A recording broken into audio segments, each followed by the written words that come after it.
నమస్తే, welcome to right angle. Bachchalakuri Joseph ప్రశ్న రావణ్. అసలు జోసెఫ్ రావణుడు ఎలా అయ్యాడో నాకు తెలియదు, కానీ ఇప్పుడు ఆయన్ని అరెస్ట్ చేయడంతో తెలుగు రాష్ట్రాల్లో అందరూ ఆల్మోస్ట్ అన్ని ఛానళ్లలో కూడా ఈ ప్రశ్న రావణ్ అరెస్ట్ అనే అంశానికి సంబంధించి విపరీతంగా వార్తా కథనాలు ప్రచురిస్తూ ఉన్నాయి. సరే, జోసెఫ్ రావణుడు ఎలా అయ్యాడో నాకు తెలియదు. రావణుని ఈ దేశం ఏ రోజు అంగీకరించదు. ఎందుకంటే రావణుడు సీతమ్మను ఎత్తుకుపోయిన విధానం కావచ్చు, రామాయణం అంతో ఇంతో మినిమం నాలెడ్జ్ రామాయణం పట్ల ఉన్నవాడు ఎవడూ కూడా రావణుణ్ణి గొప్పవాడుగా కీర్తించాడు. సరే, కావాలని కొంత ఈ ద్రవిడ ఉద్యమాల పేరిట రావణుణ్ణి గొప్పగా చిత్రీకరించే ప్రయత్నం దశాబ్దాలుగా శతాబ్దాలుగా జరుగుతోంది, కానీ ఎవరూ సక్సెస్ కాలేకపోయారు. ఈ రోజుకే రాముడే మర్యాద పురుషోత్తముడుగా ఉన్నాడు. సరే, ఇప్పుడు ఈ అరెస్ట్కి సంబంధించి విపరీతమైన చర్చ నడుస్తున్నటువంటి టైంలో నార్మల్గా అయితే నేను కొన్ని విషయాలు నేను అసలు రెస్పాండ్ కాను. చాలా గొప్ప గొప్ప విషయాలు ఈ దేశంలో జరుగుతున్నాయి. ప్రపంచవ్యాప్తంగా చాలా విస్తృతమైనటువంటి సంచలనాత్మకమైనటువంటి పరిణామాలు నెలకొంటున్నటువంటి టైంలో డిస్కస్ చేయాల్సిన అంశాలు చాలా ఉన్నాయి. కానీ ఇట్లాంటి చిన్న చిన్న విషయాల కోసం అంతగా డిస్కస్ చేయాల్సిన అవసరం లేదు. బట్ స్టిల్ ఇది భారతీయ సంస్కృతికి సంబంధించిన కొన్ని ప్రశ్నలు లేవనెత్తుతున్న టైంలో ఖచ్చితంగా రెస్పాండ్ కావాలి, కాబట్టి నేను రెస్పాండ్ అవుతున్నాను. ప్రశ్న రావణ్ని అరెస్ట్ చేశారు. అరెస్ట్ చేసిన తర్వాత ఆయన 2-3 సార్లు బెయిల్ వచ్చాయి. అయితే ఇప్పుడు UAPA unlawful activities prevention act ప్రకారం, యూఏపీఏ చట్టం ప్రకారం ఆయన్ని మళ్ళీ అరెస్ట్ చేశారు. ఇప్పుడు 14 రోజుల జ్యుడిషియల్ రిమాండ్కు కోర్టు ఇచ్చింది. సో ఈ నేపథ్యంలో అసలు ఎందుకని ఒక ప్రశ్నించే గొంతుకను మీరు ఇలా చిదిమేస్తారా, ప్రశ్నించే వాళ్ళని ఇలా అడ్డుకుంటారా, ఇలా నిరోధిస్తారా, ఇది దుర్మార్గం, ప్రజాస్వామ్యానికే కళంకం, ఇదంతా రాజ్యాంగ విరుద్ధం, ఇట్లాంటి మాటలన్నీ మాట్లాడుతున్న వాళ్ళకు ఒక ప్రశ్న.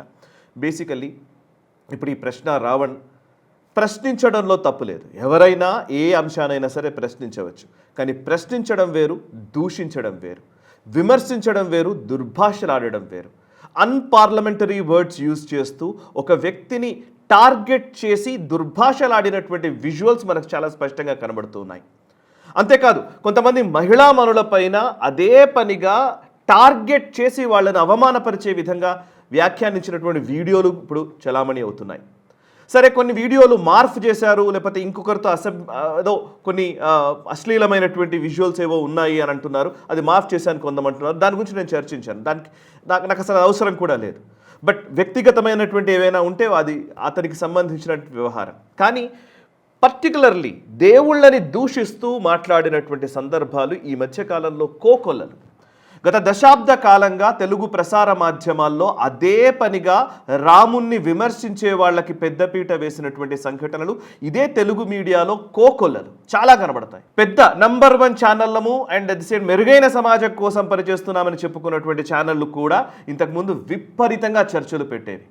ఆ చర్చలు నడిపించినటువంటి జర్నలిస్టులను కూడా తర్వాత కాలంలో అరెస్టులు చేశారు. ఆ ఛానళ్ళనే కోల్పోవాల్సిన పరిస్థితి వచ్చింది. ఇప్పుడు వాళ్ళు యూట్యూబ్లో వీడియోలు చేసుకుంటూ ఉన్నారు, మనకు తెలుసు, మన కళ్ళ ముందే జరిగింది. ఇదే తెలుగు రాష్ట్రాల్లో ఉన్నటువంటి ఒక ప్రసార మాధ్యమాన్ని పెట్టి అక్కడ ఒక రిపోర్టర్ని కావాలని శబరిమల పైకి ఒక మహిళని పంపించినటువంటి దురాగతాలు ఇక్కడే జరిగినాయి. ఏమన్నా చేసుకోండి, మీరు హిందూ దేవీ దేవతల్ని మేము అవమానిస్తామని కంకణం కట్టుకొని పనిచేసినటువంటి జర్నలిస్టులు కటకటాల పాలైన సందర్భాలు కూడా ఈ మధ్యకాలంలోనే నెలకొన్నాయి. పేర్లు ఎందుకు మీకు తెలుస్తుంటుంది ఆటోమేటిక్గా, కావాలంటే మీరు ఆ కమెంట్స్లో రాయండి. రెండోది, ఇక ఇప్పుడు ఈ మధ్యకాలంలో ఏంటంటే ఇప్పుడిప్పుడే కొంచెం చైతన్యం పెరుగుతోంది. హిందువులకు సంబంధించినటువంటి ఆ చైతన్యం పెరుగుతూ ఉండడంతో ఇప్పుడు ఒక బ్యాచ్ మొత్తం ఏకమైపోయింది. దానికి బొద్దికలని పేరు పెట్టుకున్నారు. కొంతమంది లెఫ్ట్ ఎకో సిస్టమ్ అంటారు, కొంతమంది లిబరల్స్ అంటారు, కొంతమంది ప్రశ్నించే వాళ్ళం అంటారు.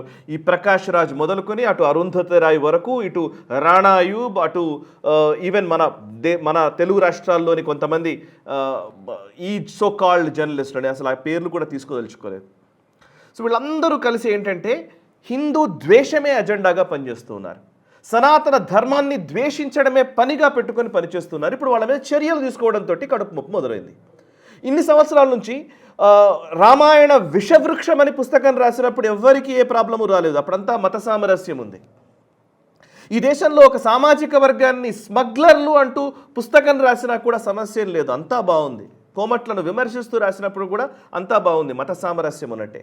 హిందూ దేవీ దేవతల్ని అనేక సార్లు దూషించినటువంటి అనేక దాఖలాలు ఎన్నోసార్లు కనబడ్డాయి. దగుల్బాజీ అని మర్యాద పురుషోత్తముడైన రాముణ్ణి విమర్శించినటువంటి సంఘటన ఇదే శాటిలైట్ ఛానల్లో కనిపించిన రోజు కూడా ఎవరూ మాట్లాడారు. బికాస్ అది హిందువుల గురించి మాట్లాడారు కదా, పెద్దగా ప్రాబ్లం లేదు. అదే క్రిస్టియానిటీ గురించో ఇస్లాం గురించో అట్లాంటి వ్యాఖ్య చేసి ఉంటే వాడు అసలు ఇక్కడ ఈ సమాజంలో తిరిగేవాడా? లేదు. బట్ ఎస్, ఇప్పుడు ఈ మీటింగ్ ఎందుకు వచ్చింది?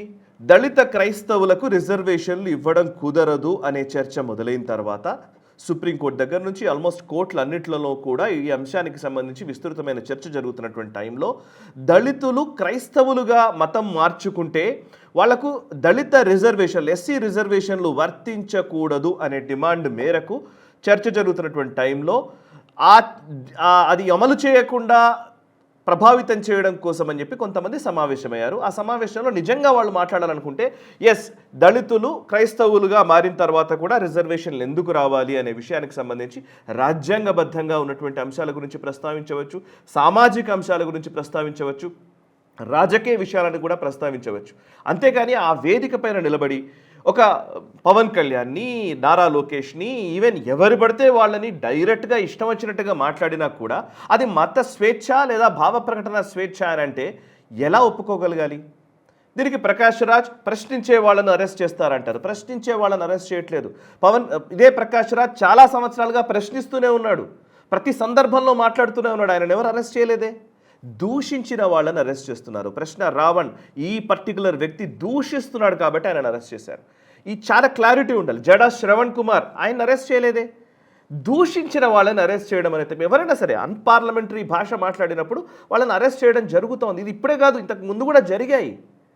యాక్చువల్లీ ఇంతకుముందు అనేక సార్లు ఇట్లాంటి సంఘటనలు జరిగాయి. కానీ ఇప్పుడే ఎందుకు మాట్లాడుతున్నారు అనంటే ఇవాళ పవన్ కళ్యాణ్ సనాతన ధర్మం గురించి మాట్లాడుతున్నారు. పవన్ కళ్యాణ్ ఇవాళ ధర్మం గురించి మాట్లాడుతున్నాడు కాబట్టి, ధర్మాన్ని పరిరక్షించాలని చెబుతున్నాడు కాబట్టి, అండ్ ధర్మాన్ని పరిరక్షించే విషయంలో ఆయన స్టార్డమ్ కలిగినటువంటి వ్యక్తి కాబట్టి ఆయన చెప్పే మాట గ్రౌండ్ లెవెల్ వరకు వెళుతుంది కాబట్టి, అలా వెళ్ళినట్లయితే సనాతన ధర్మంలోనే ఉంటారు, మతం మార్చుకోకుండా ఉండే అవకాశం ఉంది. ఒకవేళ మత మార్పిడులు జరగకపోతే వ్యాపారం దెబ్బతింటుంది సోకాళ్ళు కొంతమందికి.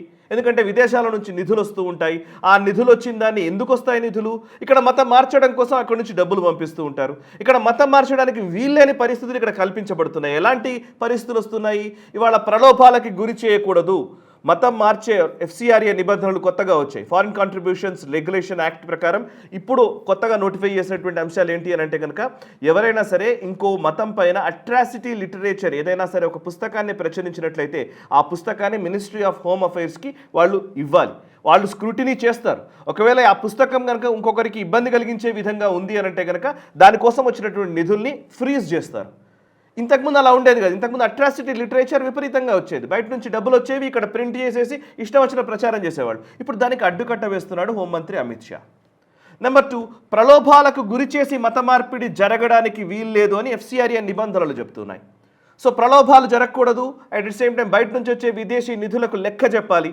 ఇప్పుడు ఈ డబ్బుల విషయంలో కొంత ఆగిపోతున్నది, దీంతో వ్యాపారం దెబ్బతింటుంది. ఇదొక పెద్ద సమస్య. దీంతో నెక్స్ట్ అంశం ఏంటంటే, ఇప్పుడు మతం మార్చుకునే వాళ్ళు దళితులు క్రైస్తవులుగా మారిన తర్వాత కూడా అదే ఎస్సీ రిజర్వేషన్ కంటిన్యూ అవుతోంది అనుకోండి, వాళ్ళకే సమస్య ఉండదు. మతం మార్చుకుంటారు, ఇక్కడ నుంచి డబ్బులు వస్తాయి, at the same time SC రిజర్వేషన్స్ని పొందుతారు. ఇప్పుడు ఈ మతం మారిన వ్యక్తి ఎస్సీ రిజర్వేషన్స్ పోతుందన్నాడు అనుకోండి, అతను మతం మార్చుకోడు. ఒక మామూలు దళితుడికి ఎందుకు మతం మార్చుకోవాలనిపిస్తుంది? మామూలుగానే ఇక్కడ అంతా బాగుంది, ఎస్ నేను ఎందుకు మారాలి, మతం మారితే నా ఎస్సీ రిజర్వేషన్ పోతుంది అని అన్నప్పుడు ఇక్కడ మతం మారడానికి ఆయన ఇష్టపడడు. సో ఇష్టపడకపోవడం అనేది ఒకవేళ మతం మారకపోతే ఇక్కడ వ్యాపారం దెబ్బతింటుంది. సో ఈ అంశాన్ని బేస్ చేసుకుని ఇప్పుడు ఇవి ప్రజల్లోకి రాకుండా మేజర్గా మత స్వేచ్ఛ, భావ ప్రకటన స్వేచ్ఛ, ప్రశ్నించే హక్కు, ప్రజాస్వామ్యము, రాజ్యాంగము, హక్కులు ఇవన్నీ మాట్లాడుతున్నారు. సో వీటికి ఎకో సిస్టమ్ అంతా కలిసి పనిచేస్తుంది. నిన్ననే అనుకుంటాను, అరుంధతి రాయ్ పూర్తిగా మావోయిస్టులకు సపోర్ట్ చేసే వ్యక్తి, కశ్మీర్ వేర్పాటువాదులకు సపోర్ట్ చేసేటువంటి వ్యక్తి అరుంధతి రాయ్ ఇవాళ బొద్దింకల ఉద్యమంలో పాల్గొన్నారు. అక్కడ ఢిల్లీలో జంతర్ మంతర్ దగ్గర అరుంధతి రాయ్ వెళ్ళి కశ్మీర్ ఎప్పటికీ కూడా ఇంటిగ్రల్ పార్ట్ కాదు, భారతదేశంలో భాగం కాదని అక్కడ ప్రకటించారు. అక్కడ ఉన్న వాళ్ళు చప్పట్లు కొడుతున్నారు. అంటే అర్థం చేసుకోవచ్చు మనకు ఒక ఎకో సిస్టమ్ ఎవరెవరు అనేది. ఇదేదో స్టూడెంట్స్, జెన్జీ, లేకపోతే యంగ్స్టర్స్ ఉద్యమాలు, లేకపోతే హక్కుల ఉద్యమకారులు కాదు. ఇదంతా ఒక ఎకో సిస్టమ్. ముఖ్యంగా బీజేపీ వ్యతిరేక ఎకో సిస్టమ్ మాత్రమే కాదు, ఇది దేశ వ్యతిరేక ఎకో సిస్టమ్ ఇక్కడ బిల్డ్ అవుతోంది. దాన్ని ప్రశ్నిస్తున్నారు కాబట్టి దాన్ని ఆపే ప్రయత్నం జరుగుతోంది కాబట్టి ఇవాళ వీళ్ళందరికీ కడుపు నొప్పి మొదలైంది. అందుకోసం ఇప్పుడు హక్కుల గురించి మాట్లాడుతున్నారు. ఒక వ్యక్తి అంటున్నారు నిన్న వీడియోలో, ఏంటి హిడ్మాని సపోర్ట్ చేస్తే, హిడ్మా అంటే మావోయిస్ట్ నాయకుడు ఉండే, హిడ్మాకి సపోర్ట్ చేయడం ఇప్పుడు దేశ విరుద్ధమా అని మాట్లాడుతున్నాడు. అసలు హిడ్మానే దేశ వ్యతిరేకి. హిడ్మా ఏ రోజు రాజ్యాంగాన్ని ఒప్పుకున్నాడు? ఇప్పుడు రాజ్యాంగం గురించి మాట్లాడుతున్న వాళ్ళు. హిడ్మా అనేవాడు మావోయిస్ట్, 100% మావోయిస్ట్ సిద్ధాంతాన్ని నమ్మే వ్యక్తి, రాజ్యానికి వ్యతిరేకంగా పోరాడుతున్నారని చెప్పిన వ్యక్తి, పోరాడిన వ్యక్తి, కొన్ని వందల మందిని చంపిన వ్యక్తి. అట్లాంటి హిడ్మాని పొగడడం అనేది అది కూడా హక్కే అనంటే ఇది ఇక ప్రాబ్లం ఏంటంటే వీళ్ళకి అసలు బేసికల్లీ ఏంటంటే రాజ్యాంగాన్ని వ్యతిరేకించే శక్తులని ప్రేరేపించడము, వాళ్ళకు సపోర్ట్ చేయడము రాజ్యాంగబద్ధము. ప్రజాస్వామ్యాన్ని కాలరాసే వ్యక్తులు, ప్రజాస్వామ్యాన్ని తన చేతుల్లోకి తీసుకొని ఇన్ఫార్మర్ల పేరిట కొన్ని వందల మందిని చంపేటువంటి వ్యక్తులకి ప్రజాస్వామ్య హక్కులు ఆపాదించబడతాయి. సో ఈ హిపోక్రసీ ఇక కొనసాగదు అని ఈరోజు భారత ప్రభుత్వం డిసైడ్ చేస్తుంది. ఈవెన్ జాతీయవాదులు అందరూ కూడా ముక్త కంఠంతో నినదిస్తూ ఉన్నారు. సో అందుకోసమే ఈ గొడవలన్నీ మొదలవుతున్నాయి. సో ఇప్పుడు ప్రశ్న రావణ్ విషయంలో ఆయనకు కోర్టులు ఉన్నాయి. ఆయన నిజంగా ఆయన పైన నేను ప్రభుత్వానికి వకాలు తప్పించుకొని మాట్లాడాలనుకోవట్లేదు. అట్ ది సేమ్ టైం ఇంకొక దానికి అనుకూలంగా మాట్లాడాలనో వ్యతిరేకంగా మాట్లాడాలనే ఉద్దేశం నాకు లేదు. బట్ ఎస్, వీళ్ళ మోటివ్స్ గురించి నేను మాట్లాడాలనుకునే ఈ వీడియో ముందుకు తీసుకొచ్చాను. మోటివ్స్ మనకు అర్థం కావాలి. మతం మారడం తప్పు కాదు. జోసెఫ్ రావణ్గా పేరు మార్చుకోవచ్చు, రావణ్ జోసెఫ్గా పేరు మార్చుకోవచ్చు, రామ లక్ష్మి ఏదైనా సరే, ఏ హిందూ పేర్లు ఉన్న వాళ్ళందరూ కూడా క్రిస్టియన్లుగా మారినా ప్రాబ్లం లేదు. అది స్వేచ్ఛగా తమకు నిజంగా అనుకొని వాళ్ళు అభిప్రాయపడి వాళ్ళు నిజంగా కోరుకొని మతం మారడంలో ఎవరికీ ఏ సమస్య లేదు. ప్రలోభాలకు గురి చేసి కావాలని ఒక హిందూ ద్వేషాన్ని ప్రేరేపించి హిందువుల పట్ల ఒక విషాన్ని వెళ్ళగక్కుతూ ఉంటూ ఇంకొక దాని గురించి మాట్లాడితే మాత్రం అక్కడ సమస్య వస్తుంది. సో మత మార్పిడి గురించి మాట్లాడట్లేదు ఎవరు. ప్రలోభాలకు గురి చేసి, ఇబ్బందులకు గురి చేసి, కావాలని ఒక మతం పైన ద్వేషాన్ని రోజు రోజుకు పెంచి కావాలని మత మార్చే వాళ్ళ విషయంలోనే ఈ సమస్య అంతా నెలకొంది. సో ఇప్పుడు దేశ వ్యతిరేక శక్తులు ఎవరైనా సరే వాళ్ళపైన కఠిన చర్యలు తీసుకోవాల్సిందే. దేశ వ్యతిరేకంగా భావనలు వ్యక్తపరిచే వ్యక్తులు ఎవరైనా సరే ఖచ్చితంగా కఠినంగా శిక్షింపబడాల్సిందే. దానికి హక్కులు అవి ఏవి పనిచేయవు. రాజ్యాంగబద్ధమైన పరిధిలో ప్రజాస్వామ్యయుతంగా చేసే వ్యాఖ్యల్ని పరిగణలోకి తీసుకోవాలి. కానీ ప్రజాస్వామ్యానికి వ్యతిరేకంగా, రాజ్యాంగానికి వ్యతిరేకంగా, అసలు రాజ్యాంగాన్ని గుర్తించని శక్తులని రాజ్యాంగబద్ధమైన విలువల ప్రకారం కఠినంగా శిక్షించాలి. అంతేగాని హక్కుల్ని వర్తింప చేయకూడదు. ఈ వీడియో నచ్చితే లైక్ చేయండి, 10 మందికి షేర్ చేయండి. నా కమెంట్స్పై మీ అభిప్రాయాలు కూడా మీరు కూడా నా కమెంట్స్ని ఏకీభవిస్తే కనుక ఈ వీడియోని లైక్ చేయండి. మనసా వాచా కర్మణ, దేశహితం కోసం నేషనలిస్ట్. ఈ వీడియో మీకు నచ్చినట్టయితే లైక్ చేయండి, 10 మందికి షేర్ చేయండి. అలాగే కామెంట్ల రూపంలో మీ అభిప్రాయాలను మాతో పంచుకోండి. Nationalist hub group of channels ను సబ్స్క్రైబ్ చేసుకుని తెలుగునాట జాతీయవాద జర్నలిజాన్ని ప్రోత్సహించండి. ఈ వీడియో కింద ఉన్న బెల్ ఐకాన్ పై క్లిక్ చేయడం మర్చిపోవద్దు.